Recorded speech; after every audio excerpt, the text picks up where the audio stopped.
welcome back. If you watched my first video on the KonMari method, then you should have a better understanding of why it creates such a huge impact on our lives. If you missed it, I will put the link in the description box below, so make sure you check that out. Right now, I'm gonna lay out the main points for you and the simple steps so that you can do it yourself. I'm Shaina, and I love sharing ways on how to better yourself and how to create a beautiful life.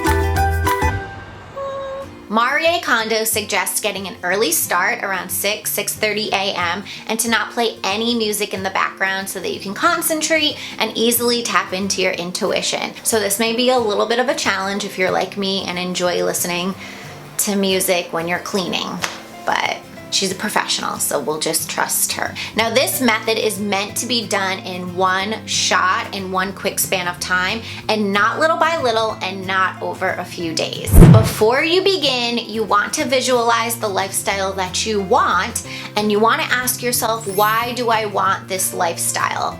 And then you look at the lifestyle you aspire to have and you ask yourself, why do I want to tidy? Once you have this answer, you are ready to begin. The first step is discarding. You want to do this by category, not by room. So you start with clothing, then books, then paper, and then lastly mementos and other.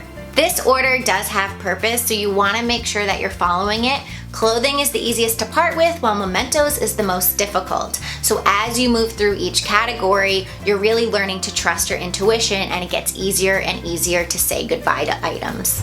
First is clothing. You want to separate your clothing into categories: tops, bottoms, jackets and coats, underwear, bags, swimsuits, and shoes. You take every single piece of clothing you own and you create piles on the floor for each category. Then you go through each category, picking up one item at a time into your hands and asking the magic question, does this spark joy?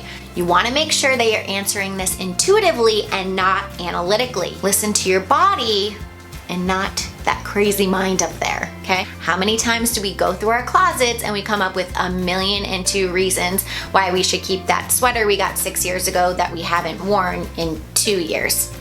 You don't want to do that. You'll know instantly if you love something, right? If you're like, oh yeah, that's a keeper, then sure, you'll light up and you throw it in the keep pile. If you're kind of like, I'm not really sure, the answer is probably no, and it probably needs to go in the discard pile. Just to reiterate, the concept here is to keep only the things you 100% love and that speak to your heart, and then get rid of everything else. Most likely you're gonna have more in the discard pile if you're doing this correctly. If you're not, get it together, okay? Just kidding. And then comes the parting ceremony. This is when you take each item that you're placing into the discard pile and you take it into your hands, you embrace it, and you hug it. No, you don't need to do that. But the author suggests that you say, thank you, thank you, thank you. You can get a little bit more specific with it. The author recommends you say, thank you for teaching me what doesn't suit me, or thank you for bringing me joy when I bought you. Once you have finished discarding, then comes storing, but you want to make sure that you're not storing anything until you've completely discarded a category. And side note, I'm gonna have separate videos on how to fold your clothes the KonMari way. I'll put those links in the description box below. When storing your items, you want to designate a place for each item so that each item has a home. Okay, and when you're storing, you want to think vertically, not horizontally. So you want all your things standing up and not laying flat. Hence why there's a special way to fold, right? There's a sweet spot, and I'm gonna show you how to get that sweet spot. Okay, anyway. And when you're hanging things in your closet, you want to put all the heavy things to the left and all the lighter things to the right so that it creates a slope effect. The next category is books. You want to remove all of your books from your bookshelf and place them in a pile on the floor, and you're going to go through the same exact process, picking up a book one by one, taking it in your hands and asking yourself the magic question, does this spark joy? Now, you do not want to read any part of the book because this will alter your decision-making process. Very important. For books that you have not read, the author says this, which I think is pretty interesting. She says, you may have wanted to read it when you bought it, but if you haven't, the book's purpose was to teach you that you didn't need it. AKA, get rid of it.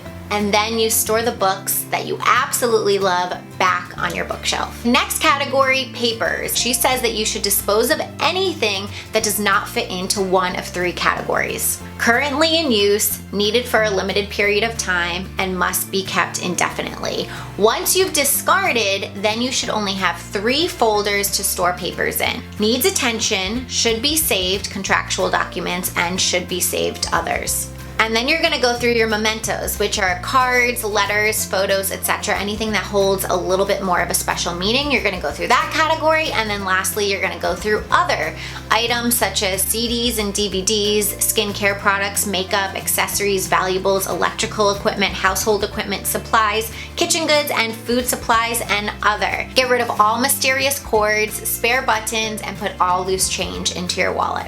And on a final note, you wanna keep reducing until something clicks for you, because you will know when you have the right amount. That is a wrap.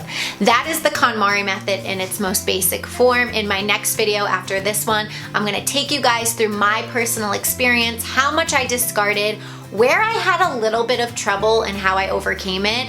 And yeah, that's what we're gonna do. Hopefully I'll see you in a hot second. Oh yeah, and subscribe to my channel if you haven't already so you don't skip a beat. It's really fun on my channel, so you should definitely subscribe and join our little community here. Okay, see you in a bit. Bye, thanks for watching. Oh, and be sure to give this video a thumbs up right below if you liked it, if you found it helpful. Yeah, do that now. Okay, thanks, bye.